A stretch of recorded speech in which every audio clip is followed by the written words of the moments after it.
तो आज मैं आपको एक अनोखी रहस्यमय कहानी सुनाऊंगी। अगर आप चैनल पर नए हैं तो अभी सब्सक्राइब कर ले, क्योंकि यह मेरा दूसरा नया चैनल है।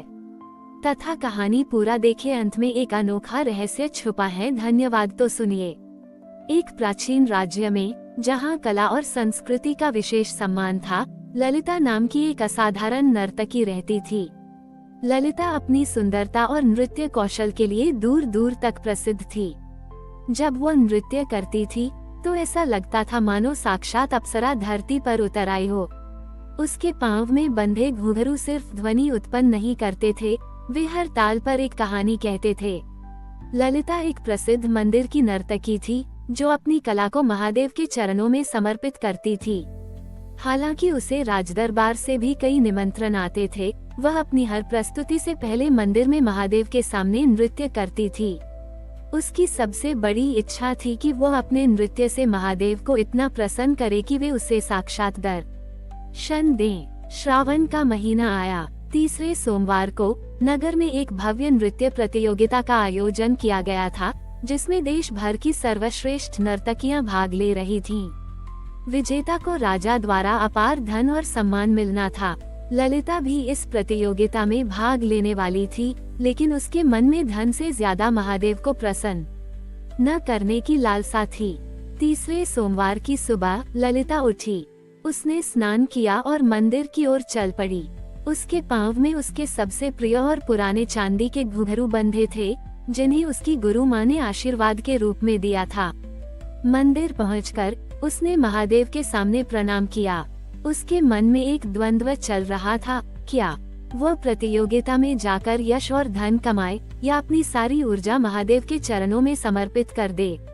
उसने अपनी आंखें बंद की और महादेव का स्मरण करते हुए नृत्य करना शुरू किया। उसके नृत्य में वह ऊर्जा, वह भाव और वह समर्पण था जो उसने पहले कभी अनुभव नहीं किया था। उसके घुंघरूओं की झनकार से मंदिर का वातावरण गूंज उठा, मानो हर ताल पर हर हर महादेव का नाद हो रहा हो। वह नाचती रही, भूल गई कि उसे प्रतियोगिता में भी जाना है। उसके आंसू भक्ति में बह रहे थे और हर मुद्रा महादेव को अर्पित थी। जैसे जैसे ललिता का नृत्य अपनी चरम सीमा पर पहुंचा, एक अद्भुत घटना घटी। उसके पैरों में बंधे घुंघरू टूट गए और उनके टुकड़े शिवलिंग के चारों ओर बिखर गए। लेकिन उन घुंघरूओं से जो ध्वनि निकली वह इतनी मधुर और दिव्य थी, मानो स्वर्ग से संगीत उतर आया हो। उसी क्षण मंदिर में एक आकाशवाणी हुई। हे ललिता, तुम्हारा नृत्य केवल पैरों से नहीं, तुम्हारी आत्मा से किया गया है। तुमने अपने सबसे प्रिय घुंघरूओं का बलिदान देकर मुझे प्रसन्न किया है। ये टूटे हुए घुंघरू किसी भी हीरे मोती से अधिक मूल्यवान है, क्योंकि इनमें तुम्हारी निस्वार्थ भक्ति समाहित है। आज से तुम्हारा नृत्य अमर हो जाएगा और तुम्हारे घुंघरूओं का नाद युगों तक गूंजेगा। आकाशवाणी सुनकर ललिता की आंखों से खुशी के आंसू बहने लगे। वह समझ गई कि महादेव ने उसके नृत्य और उसके समर्पण को स्वीकार कर लिया है। उसने अपने टूटे हुए घुंघरूओं के टुकड़ों को समेटा और उन्हें अपनी सारी उम्र अपने पास रखा। उस दिन के बाद ललिता ने कभी किसी प्रतियोगिता में भाग नहीं लिया। उसने अपनी कला को पूरी तरह से महादेव और लोगों के कल्याण के लिए समर्पित कर दिया। वह अपनी गुरु माँ के पुराने साधारण घुंघरू पहनकर ही नृत्य करती थी और उसके नृत्य में वही दिव्य चमक हमेशा बनी रही। ये कहानी हमें सिखाती है कि सच्ची भक्ति किसी बाहरी दिखावे या प्रतिस्पर्धा की मोहताज नहीं होती, बल्कि वह निस्वार्थ समर्पण और अपने सबसे प्रिय वस्तु का बलिदान करने में निहित है। महादेव भौतिक चढ़ावे के नहीं, बल्कि भाव और आत्मा के समर्पण के भूख हैं। श्रावण के तीसरे सोमवार को नर्तकी ललिता और उसके घुंघरूओं के अर्पण की यह कथा आज भी लोगों को ये याद दिलाती है कि अपनी कला और प्रतिभा को ईश्वर को अर्पित करना ही सबसे बड़ा आशीर्वाद है। ललिता के घुंघरूओं के अर्पण और महादेव के आशीर्वाद ने उसकी ख्याति को एक दिव्य साधिका के रूप में स्थापित कर दिया था। उसने अपनी राजसी जीवन शैली त्याग दी और अपने मंदिर में ही एक साधारण कक्ष में रहने लगी।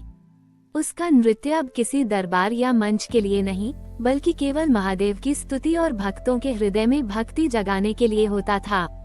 ललिता ने अपने मंदिर में एक नृत्यशाला खोली, जहां वो उन बच्चों को निःशुल्क नृत्य सिखाती थी जो अपनी कला को ईश्वर को समर्पित करना चाहते थे। उसने उन्हें सिखाया कि नृत्य केवल शारीरिक मुद्राओं का संगम नहीं है, बल्कि आत्मा की अभिव्यक्ति है जो हर ताल और हर मुद्रा में ईश्वर का नाम लेती है। उसके शिष्यों ने बड़ी ही उसकी ही तरह साधारण घुंघरू पहने और कभी अपनी कला का प्रदर्शन धन या यश के लिए नहीं किया। नगरी में और आसपास के राज्यों में भी ललिता नृत्य परंपरा की शुरुआत हुई। इस परंपरा के तहत श्रावण के हर सोमवार को, विशेषकर तीसरे सोमवार को, भक्तजन महादेव के मंदिर में एकत्र होते और ललिता द्वारा रचित भजनों पर नृत्य करते थे। ये केवल एक अनुष्ठान नहीं था, बल्कि सामुदायिक भक्ति और कलात्मक समर्पण का एक उत्सव बन गया था। इस नृत्य में इतनी ऊर्जा और पवित्रता होती थी कि देखने वाले भी आत्मविभोर हो जाते थे। एक बार एक विदेशी यात्री उस नगरी में आया। उसने ललिता के नृत्य और महादेव के चमत्कारों के बारे में सुना था। वो एक बड़ा संदेहवादी था और हर चीज को तर्क की कसौटी पर कसना चाहता था। उसने ललिता से कहा, मैंने सुना है कि आपके घुंघरू टूट गए थे और फिर भी आपने महादेव को प्रसन्न किया। ये कैसे संभव है? नृत्य तो घुंघरुओं के बिना अधूरा है। ललिता मुस्कुराई और बोली, महाशय, घुंघरू केवल एक साधन है। सच्चा नृत्य तो आत्मा से होता है और सच्ची भक्ति हृदय से निकलती है। जब मेरा हृदय महादेव को समर्पित था, तो घुंघरुओं का टूटना भी एक अर्पण बन गया। वैज्ञानिक संतुष्ट नहीं हुआ और उसने ललिता को चुनौती दी कि वो बिना घुंघरुओं के वही दिव्य नृत्य करके दिखाए। श्रावण का तीसरा सोमवार था। ललिता ने मंदिर में प्रवेश किया। उसके पैरों में कोई घुंघरू नहीं थे। उसने अपनी आंखें बंद की और महादेव का ध्यान किया। जैसे ही उसने नृत्य करना शुरू किया, एक अद्भुत ध्वनि पूरे मंदिर में गूंज उठी, मानो हजारों घुंघरू एक साथ बज रहे हों।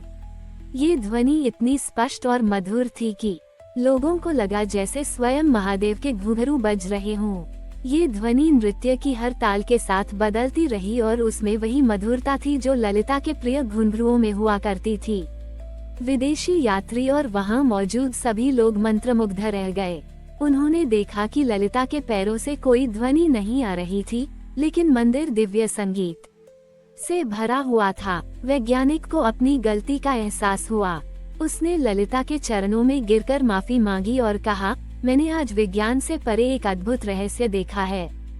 आपने सिद्ध कर दिया कि भक्ति की शक्ति किसी भौतिक वस्तु पर निर्भर नहीं करती। ललिता ने अपने शेष जीवन को इसी तरह महादेव की सेवा और नृत्य के माध्यम से लोगों के बीच भक्ति जगाने में बिताया। वही अमर किंवदंती बन गई।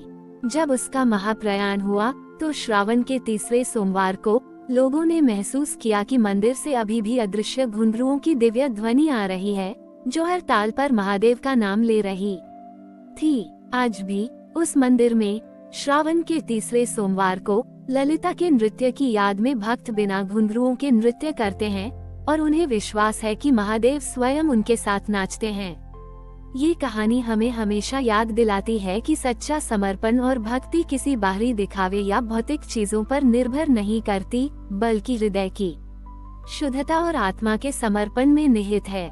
ललिता ने दिखाया कि अपनी कला को ईश्वर को समर्पित करके आप न केवल स्वयं को मोक्ष दिला सकते हैं, बल्कि युगों तक दूसरों के लिए प्रेरणा भी बन सकते हैं। ललिता के महाप्रयाण के सदियों बाद भी ललिता नृत्य परंपरा उस नगरी और उसके आसपास के क्षेत्रों में जीवित रही। मंद छोटी ईरा में स्थापित नृत्यशाला अब एक प्रसिद्ध कला और आध्यात्मिक केंद्र बन चुकी थी, जहां दूर दूर से नर्तक और भक्त प्रशिक्षण लेने आते थे। गुरु शिष्य परंपरा के तहत ललिता द्वारा सिखाए गए नृत्य के भाव और आध्यात्मिकता को पीढ़ी दर पीढ़ी आगे बढ़ाया गया। नगरी का नाम भी नृत्यनगरी पड़ गया था। यहाँ हर श्रावण के तीसरे सोमवार को एक भव्य वार्षिक उत्सव का आयोजन होता था, जिसे घुंघरूहीन नाद महोत्सव कहा जाता था। इस महोत्सव में सभी नर्तक बिना घुंघरू के नृत्य करते थे और यह माना जाता था कि उनके नृत्य में ललिता और महादेव का दिव्य संगीत स्वयं प्रकट होता है। यह उत्सव केवल कला का प्रदर्शन नहीं था, बल्कि भक्ति, त्याग और निस्वार्थ समर्पण का प्रतीक था। एक बार नगरी पर एक महान संकट आया। पड़ोसी राज्य के एक अहंकारी राजा ने आक्रमण कर दिया। उसकी सेना विशाल और क्रूर थी। नगरी के लोग भयभीत थे और उन्हें कोई उम्मीद नहीं दिख रही थी। राजा और उसके सेनापति भी हताश थे। श्रावण का तीसरा सोमवार था। राजा और प्रजा सभी ललिता के मंदिर में एकत्रित हुए। उन्होंने महादेव और ललिता से प्रार्थना की।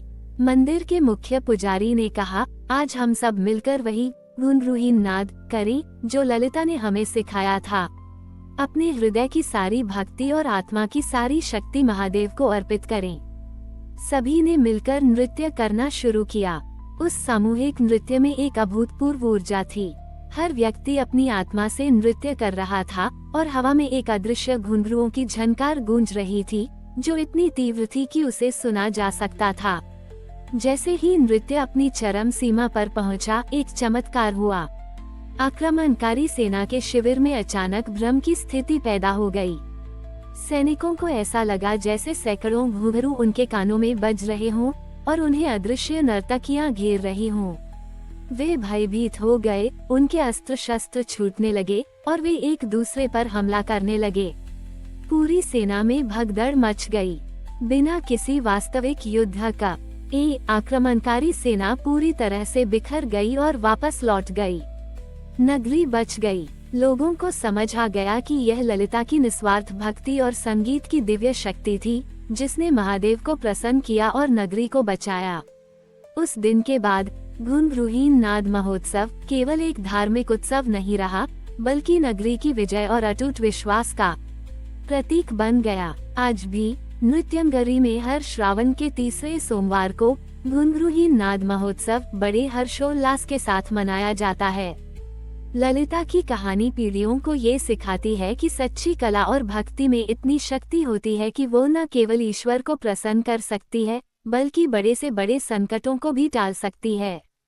यह कथा हमें याद दिलाती है कि जब हमारी प्रतिभा और समर्पण निस्वार्थ भाव से ईश्वर और मानवता को समर्पित होते हैं तो वे असीमित शक्ति का स्रोत बन जाते हैं।